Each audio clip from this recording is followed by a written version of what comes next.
আসসালামু আলাইকুম। সবাইকে স্বাগত জানাচ্ছি আমি নাইম ফাথম মুবিন। শুরুতে সংবাদ শিরোনাম। বাংলাদেশের সর্বশেষ গুরুত্বপূর্ণ আপডেট সংবাদে আপনাকে স্বাগত। শুরুতেই সংবাদ শিরোনাম, পরে বিস্তারিত। প্রথমেই জানাবো আমাদের হাতে থাকা সর্বশেষ গুরুত্বপূর্ণ সবথেকে তাজা আপডেট সংবাদ। ছাত্রদলের নতুন কর্মসূচি ঘোষণা। জাতীয় বিপ্লব ও সংহতি দিবস উপলক্ষে 2 দিনের নতুন কর্মসূচি ঘোষণা করেছে বাংলাদেশ জাতীয়তাবাদী ছাত্রদল। সোমবার 3 নভেম্বর ছাত্রদলের সভাপতি রাকিবুল ইসলাম রাকিব ও সাধারণ সম্পাদক নাসির উদ্দিন নাসির এই কর্মসূচির ঘোষণা দিয়েছেন। এরপর জানাবো হঠাৎ লন্ডনে কেন বিএনপি নেতা সালাউদ্দিন। বিএনপির স্থায়ী কমিটির সদস্য সালাউদ্দিন লন্ডনের উদ্দেশ্যে ঢাকা ছেড়েছেন।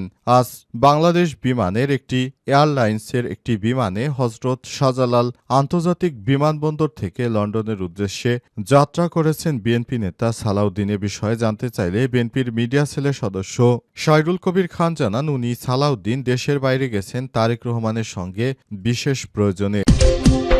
এদিকে 3 বিষয় রাজনৈতিক দলগুলোর যৌথ সিদ্ধান্ত চায় সরকার।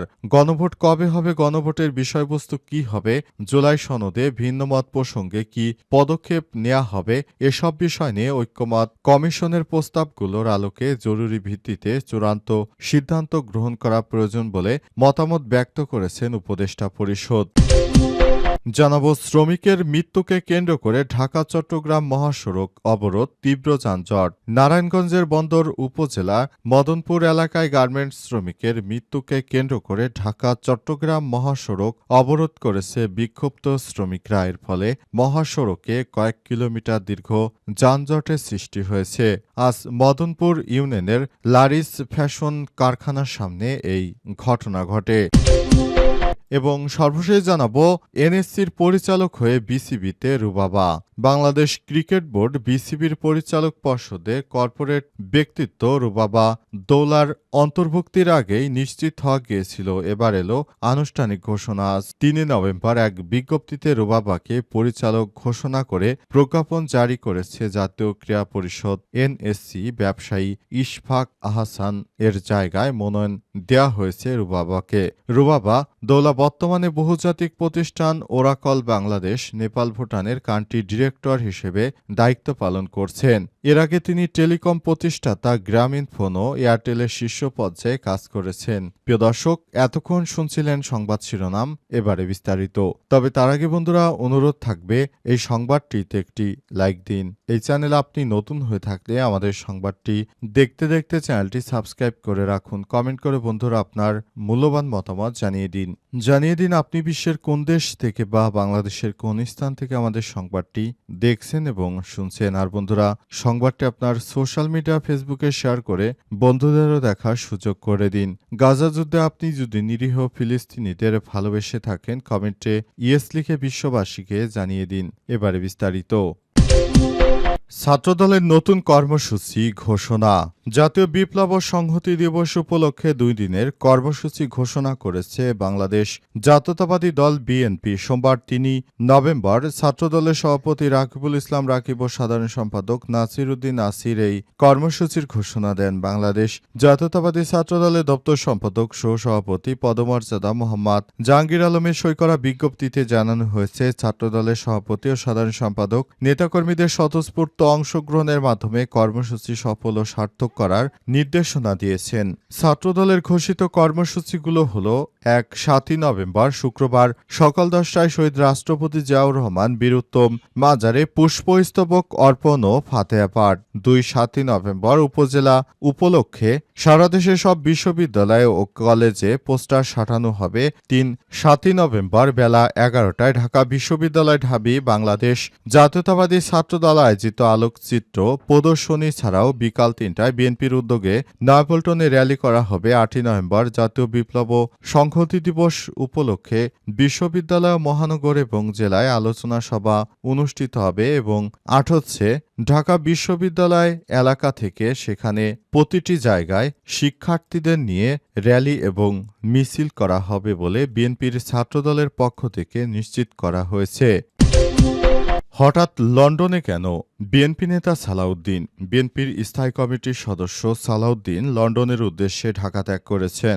জানা গেছে রোববার সকাল 8:30টায় তিনি বিমান বাংলাদেশ এয়ারলাইন্সের ফ্লাইটে করে হজরত শাহজালাল আন্তর্জাতিক বিমানবন্দর থেকে লন্ডনের উদ্দেশ্যে যাত্রা করেন। এ বিষয়ে জানতে চাইলে বিএনপির মিডিয়া সেলের সদস্য সাইদুল কবির খান বলেন, উনি সালাউদ্দিন আহমেদ দেশের বাহিরে আছেন, তবে কোন দেশে গেছেন তা সঠিক জানি না। দলীয় সূত্র থেকে জানা গেছে জরুরি ভিত্তিতে দলের স্থায়ী কমিটির সদস্য সালাউদ্দিন আহমেদকে লন্ডনে রেখেছেন দলের ভারপ্রাপ্ত চেয়ারম্যান তারেক রহমান। যদিও কী কারণে সেখানে তাকে ডাকা হয়েছে এ বিষয়ে সালাউদ্দিন মুখ খুলেনি। তবে লন্ডনে কেন তিনি দেশ থেকে লন্ডনে গেলেন, তারেক রহমান কেন দেশে ফিরলেন না, এই প্রশ্ন অনেকেরই মনে। তারেক রহমান এতদিন হয়ে গেল গণ অভ্যুত্থানের পর কী কারণে তিনি দেশে ফেরেননি এ বিষয়ে বিবিসি বাংলার সাংবাদিকরা জিজ্ঞেস করেছিলেন। তবে তারেক রহমান ঘোলাটেভাবে প্রশ্নের উত্তর দিয়েছেন। তিনি বলেন, যাই না সঙ্গত কারণে। তখন সাংবাদিক জিজ্ঞেস করে সঙ্গত কারণটা আসলে কি। তখন তারেক রহমান জানান, সঙ্গত কারণটির বিষয় আমি বলতে চাচ্ছি না। তখন আর সাংবাদিক এ বিষয় নিয়ে আর কোনো প্রশ্নই করেননি।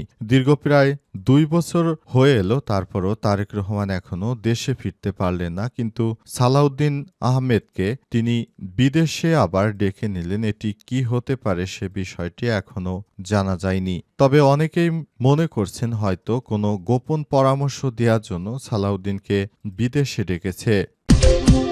3 বিষয় রাজনৈতিক দলগুলো যৌথ সিদ্ধান্ত চায় সরকার। এবার নতুন করে অন্তর্বর্তীকালীন সরকার 3 বিষয় রাজনৈতিক দলগুলোকে একভাবে তাদের সিদ্ধান্ত জানতে চেয়েছে। গণভোট কবে হবে, গণভোটের বিষয়বস্তু কি হবে, জুলাই সনদের ভিন্নমত প্রসঙ্গ কি পদক্ষেপ নেওয়া হবে, এসব বিষয় নিয়ে ঐক্যমত কমিশনের প্রস্তাবগুলোর আলোকে জরুরি ভিত্তিতে চূড়ান্ত সিদ্ধান্ত গ্রহণ করা প্রয়োজন বলে মতামত ব্যক্ত করেছেন প্রধান উপদেষ্টা পরিষদ। ক্ষেত্রে ফ্যাসিবাদ বিরোধী আন্দোলনে দীর্ঘ মিত্র রাজনৈতিক দলগুলোকে স্বীয় উদ্যোগে নিজের মধ্যে আলাপ আলোচনা করে দ্রুত সময়ের মধ্যে সম্ভব হলে আগামী 1 সপ্তাহের মধ্যে সরকারকে ঐক্যবদ্ধভাবে দিক নির্দেশনা দেওয়ার জন্য আহ্বান জানানো হয়েছে। এমন নির্দেশনা পেলে সরকারের পক্ষ থেকে সিদ্ধান্ত গ্রহণ করা আরও সহজ হবে বলে জানা গেছে। সোমবার দুপুর 12টার দিকে রাজধানীর তেজগাঁওয়ে প্রধান উপদেষ্টার কার্যালয়ে করবি হলে আয়োজিত সংবাদ সম্মেলনে সব কথা বলেন আইন উপদেষ্টা আসিফ নজরুল বলেছেন, ঐক্যমত কমিশনের প্রতিষ্ঠার জন্য জাতীয় ঐক্যমত কমিশন ও রাজনৈতিক দলগুলোর প্রতি ধন্যবাদ জ্ঞাপন করা হয়েছে। উপদেষ্টা পরিষদ বৈঠক থেকে ঐক্যমত কমিশনের প্রস্তাবিত জুলাই জাতীয় সনদ সংবিধান সংশোধন আদেশ চূড়ান্তকরণ এবং এতে উল্লেখিত গণভোট আয়োজন এবং গণভোটের বিষয়বস্তু নিয়ে আলোচনা করা হয়। সভায় উল্লেখ করা হয়, ঐক্যমত কমিশন দীর্ঘদিন আলোচনার পর সংস্কারের বিষয়টি সুপারিশ প্রশ্নে বিভিন্ন রাজনৈতিক দলগুলোর মধ্যে ভেদাভেদ লিখা হয়েছিল। এসব বিষয়গুলো থেকে বের হতে চায়। শ্রমিকের মৃত্যুকে কেন্দ্র করে ঢাকা চট্টগ্রাম মহাসড়ক অবরোধ, তীব্র যানজট। নারায়ণগঞ্জের বন্দর উপজেলার মদনপুর এলাকায় গার্মেন্টস শ্রমিকের মৃত্যুকে কেন্দ্র করে ঢাকা চট্টগ্রাম মহাসড়ক অবরোধ করেছে শ্রমিকরা। এর ফলে মহাসড়কে কয়েক কিলোমিটার যানজটের সৃষ্টি হয়েছে। আজ মদনপুর ইউনিয়নের লারিস ফ্যাশন কারখানার সামনে এই ঘটনা ঘটে। নিহত শ্রমিকের নাম রিনা, বয়স 30। তিনি কিশোরগঞ্জের পাকুন্দিয়া উপজেলার দুলালের মেয়ে। শ্রমিকদের অভিযোগ, রোববার রাতে ডিউটির সময় রিনা হঠাৎ অসুস্থ হয়ে পড়েন। এ সময় তিনি ছুটি চাইলে কর্তৃপক্ষ তা অনুমোদন করেননি। কিছুক্ষণ পর তিনি কারখানার ভেতরে অজ্ঞান হয়ে পড়েন। পরে তাকে স্থানীয়রা ইশাখা হাসপাতালে নেওয়া হলে প্রাথমিক চিকিৎসা শেষে ঢাকা মেডিকেল কলেজ হাসপাতালে পাঠান। সেখানে চিকিৎসাধীন অবস্থায় রাত 9টায় তার মৃত্যু হয়। সোমবার সকালে সহকর্মীদের কাছে রিনার মৃত্যুর খবর ছড়িয়ে পড়লে তারা বিক্ষুব্ধ হয়ে ওঠেন। শ্রমিকরা মহাসড়কে অবস্থান নিয়ে যান চলাচল বন্ধ করে দেন। এতে দ্রুত মহাসড়কে দুই পাশে যানবাহনের দীর্ঘ সারি সৃষ্টি হয়। এই ঘটনার পর সেখানে থমথমে অবস্থা বিরাজ করছে। সেখানে অতিরিক্ত আইনশৃঙ্খলা রক্ষাকারী বাহিনীর সদস্যরা গিয়ে পরিস্থিতি নিয়ন্ত্রণে আনার চেষ্টা করছেন, কিন্তু কোনোভাবে সেটি নিয়ন্ত্রণে আনা যাচ্ছে না, কারণ শ্রমিকরা অনেক বেশি বেপরোয়া হয়ে গেছে।